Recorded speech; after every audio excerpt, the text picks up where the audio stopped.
Hello, you wonderful people, and welcome to another episode of Untitled Reviews. This being a show where I talk about TV shows that are dramas. For today's episode, I'm going to talk about the latest episode of Kung Fu. A lot of interesting things went down in this episode, so let's break it down.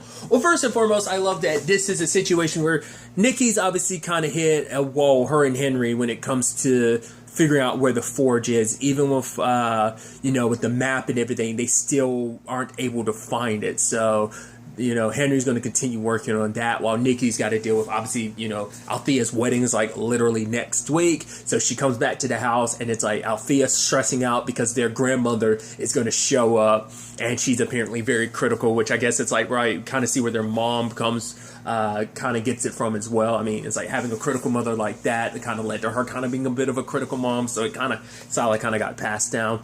But it's like, Dennis, Ryan, and Jen all went like with the groomsmen for like paintball and stuff like that. So she's kind of handling all the stuff because like Mei Li had to go pick up their grandmother. So obviously Althea's kind of stressing about everything, and ultimately, because they've all got to be on like their P's and Q's. Like Ryan made the decision, like he's still dealing with everything with Joe, so it's like I'm not even going to touch the subject of my sexuality. That's not going to come up as a conversation. Nikki, you actually went to law school and everything, so like, right, we want to make sure everything seems above board, so like there's no, like, you can't leave any room for criticism. Because Nikki actually went to see Evan, and Evan talked about like the last time she visited. It's like, nah, it was more so about who she was with. It's probably like, yeah, she probably most likely wanted. Her grandma probably was like, oh, you're with the white dude. Probably like, I want you to find a nice, Chinese, young man, probably, So I think that's kind of what that kind of, it seems like that's what the conversation kind of was. But, yeah, she shows up and it's like, right, they're speaking Mandarin. I even love her being like, oh, wow. She's like, Nikki, your Mandarin's improved. Like, now you don't sound like a foreigner. It's like, okay, being critical. I'm like, yeah. I mean, to be fair, she spent 3 years in China. But once again, can't mention none of that. The family legacy, anything about the 8 weapons and like all you fighting criminals and gangsters. So like, yeah, let's leave all that out of the door. It's like, yeah.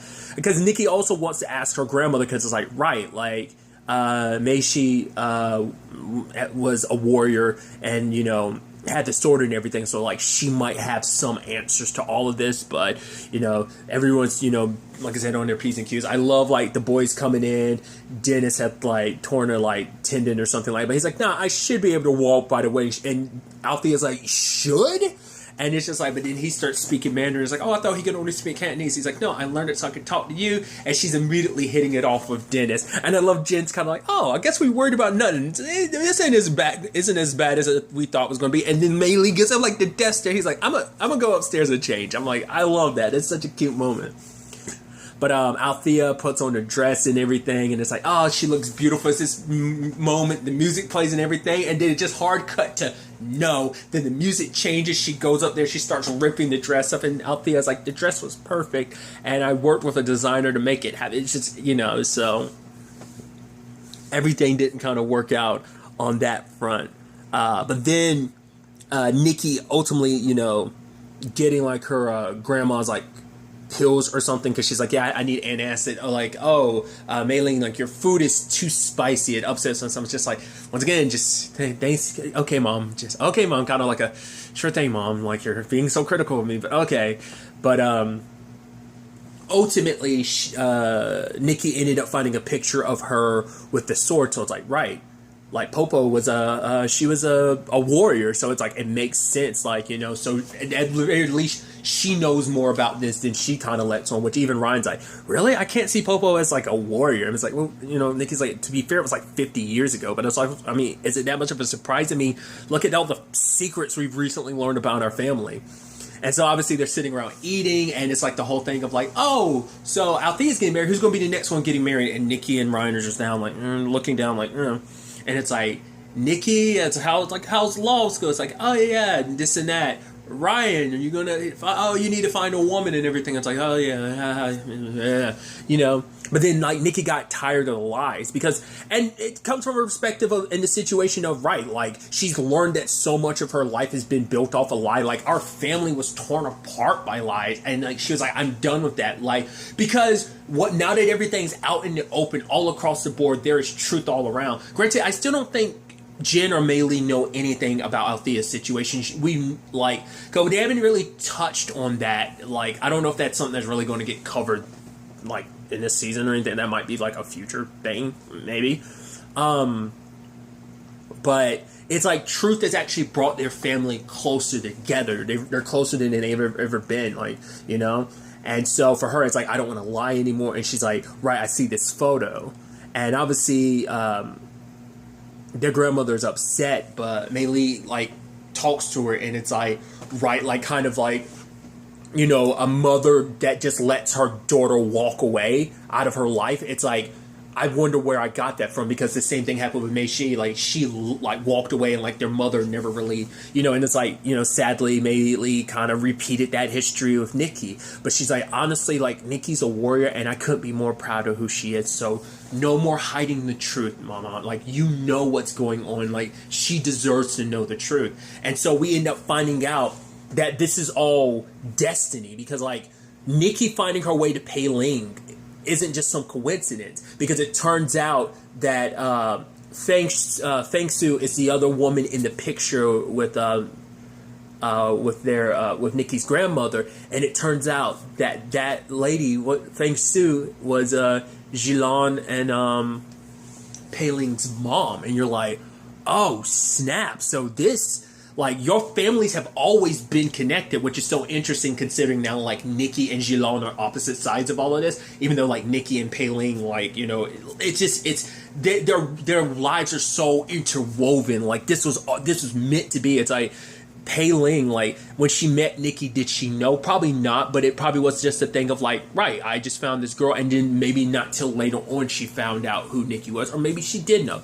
Because she never gets an answer, because, I mean, truth be told, is the Pei Ling that she's seeing isn't really Pei Ling. It's like her subconscious manifesting as like who her master is. It's like, you know, I can't give you an answer because, you know, I'm not the real Pei Ling. Like, they didn't really go into that, but, you know, that's what she was kind of, at least how I interpret that implication. But it's like Feng Su found Nikki's grandmother, and it's just like, right, you're this warrior. Like, I found out about Byunga, I found out about the 8 weapons, I found out about the Guardians. Because at first I was like, did it start with, at first I thought like maybe it started with Nikki's family, and then they entrusted the blade to Pei Ling and Jilan's family, but it's like, no. Like, it was the other way around. It's like, right, you're this warrior, so I need you to take the sword, and she did. And like, for her, it's like, in that moment, it's like, me and the sword, we felt connected. Because, I mean, and like, that's the martial arts thing of like, right, when you and a weapon synchronize, you're supposed to be as one. Like, the blade is supposed to be like an extension of yourself. And so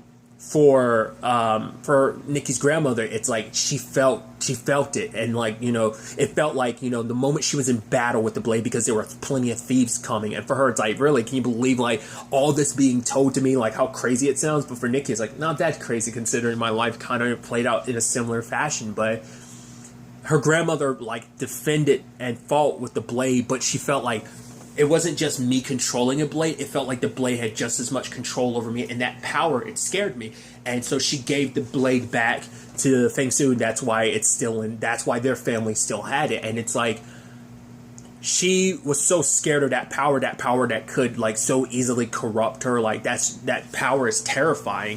And so she ran away from it, and she made sure that none of she wanted to make sure not anyone in her family would ever have to deal with that destiny. So she didn't tell Mei Shi about it, and obviously Nikki never learned about it. But the sad thing is, by hiding that truth, like, destiny has a way of getting what it wants in the end. And so, you know, this isn't the path Nikki chose, it's the path that chose her. But for her, she's making the choice to find her own way down it. You know, it's like, her grandmother pointed her in the right direction by saying, like, obviously because Jilan remembered seeing the stuff on Nikki's hand, and like it seems like that's a clue that ends up eventually helping her find the forge. We'll get to Jilan's side of things, but for Nikki, like the fact is, she's going to end Bianca. Like, she doesn't want it for herself. It's just, I need to destroy it so it never ends up in the wrong hands. It's a power that's too dangerous for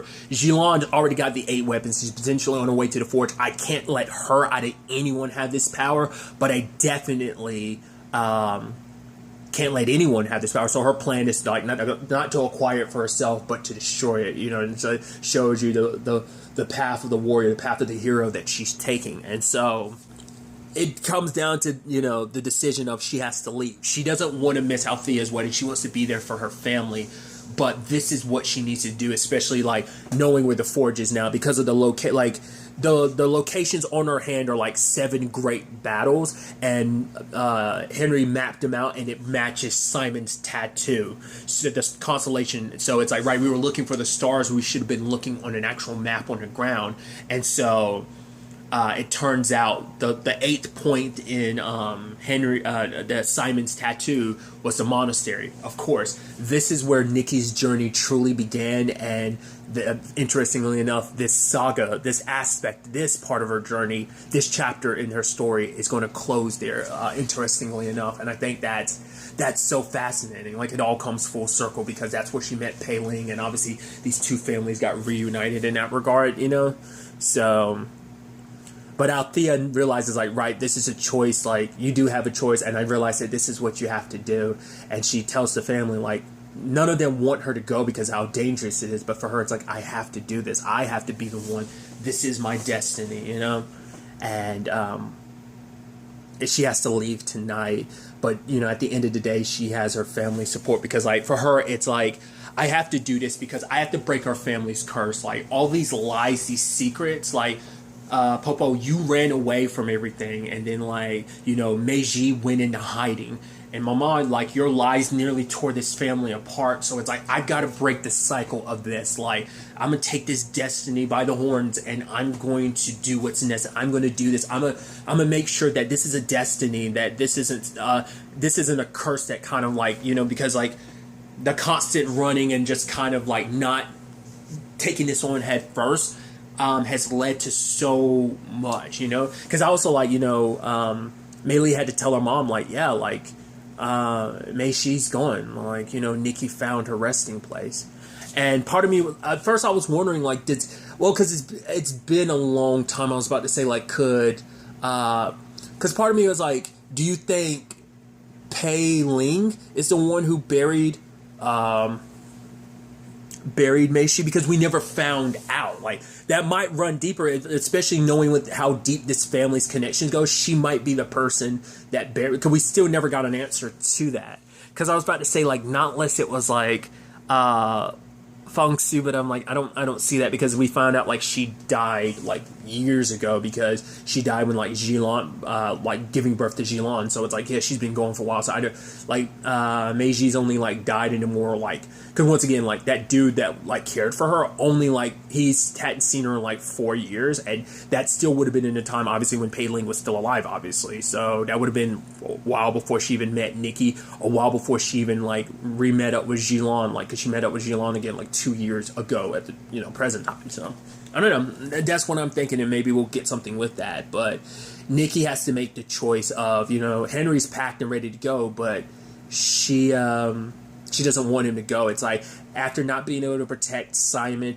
after having, you know, it's like seeing Simon get killed, it brought her back to that the moment in the monastery where she had to watch so many of her sisters die, so many, like, had to watch Pei Ling die. It's like, she doesn't want to see Henry in that position because she loves him, and because she loves him, she has to keep him away, because it's like, I don't want, you know, you to get caught up in all of this. Like, I appreciate, I've dragged you into this, but he's like, I want to be here. This is he's like, I love you too, you know?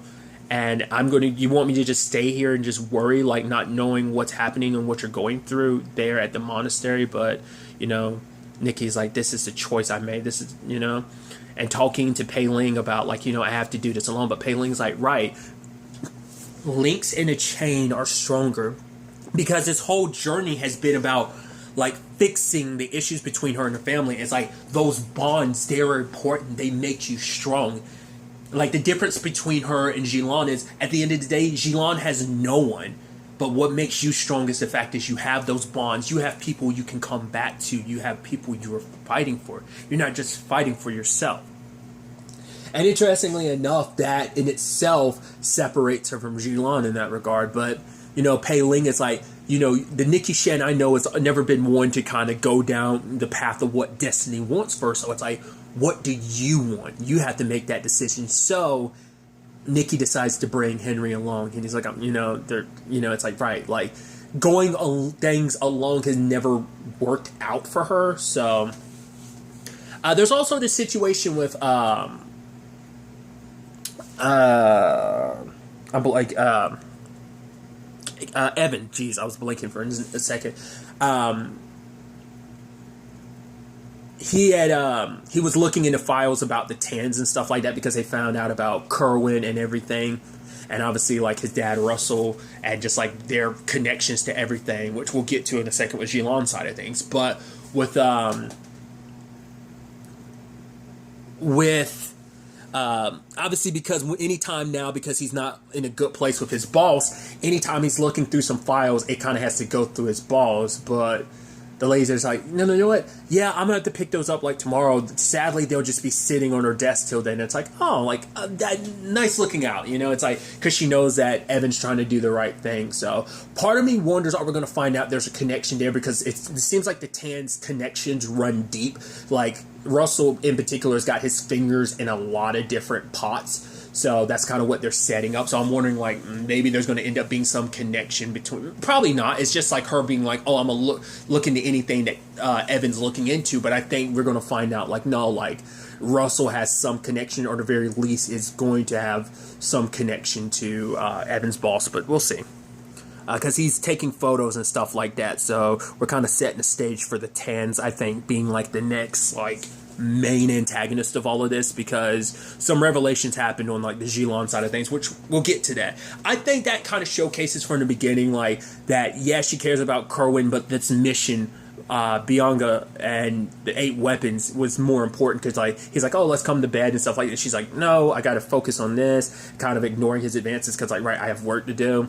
But she ultimately ended up figuring it out. And so on the way, you know, Russell calls Kerwin, and he brings up something interesting. He's like, Bianca, like, and the 8 weapons, there's so much more going on with this. You can't trust that woman who you're with. I know who the type of person like Jilan. I guess he knows who she is and what she's done. So it's like, I know that type of... And he's like, oh, are you really willing to let everything be forgiven? Because he's like, oh, like being betrayed by my own family. But Kerwin's like, betrayed by your family? You betrayed... We were never like a family, you know, because you want me to come back so this family can be whole. It never was whole. Like, you had us compete against each other. Like, that's not what a family is. You know, the irony being like, you know, obviously, you know, Kerwin's family being in a terrible state. It is Jilan's family being what it is. And also like, but Nikki's being the only one that has like a whole family. Like, you know, it's interesting how that all ends up working out. I'm sure that probably makes Jilan probably resent her even more. But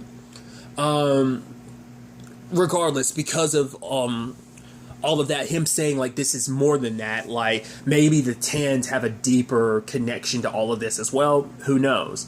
But for Kerwin, it's like, I'm home, and it like I am home, like here by Jilan's side, and Jilan takes him to a grave. It's like, this is where my parents are buried, and my mom got sick because your dad built a factory and there was so much like runoff and toxicity from it that my mom got sick, and that's why like she was born with the spinal condition she was. Like my mom died giving birth to me as a byproduct of your dad, and we kind of find out what this is really all about. She wants Bianca not just for herself to shape her own destiny, yes, but by destroying the Tans, because for her it's like the Tans have been the thorn in the side of my family. They're the reason why my mom died. Like, I heard she was a kind, strong woman, but she even died because of your dad. And it's like, I'm going to erase him. And Kerwin's like, wait, yeah. And he's like, I'm going to erase everything he's ever touched, because a man like your father could never have Bianca. Like, you know, whereas Nikki feels the same thing about Jilan. It's like, no,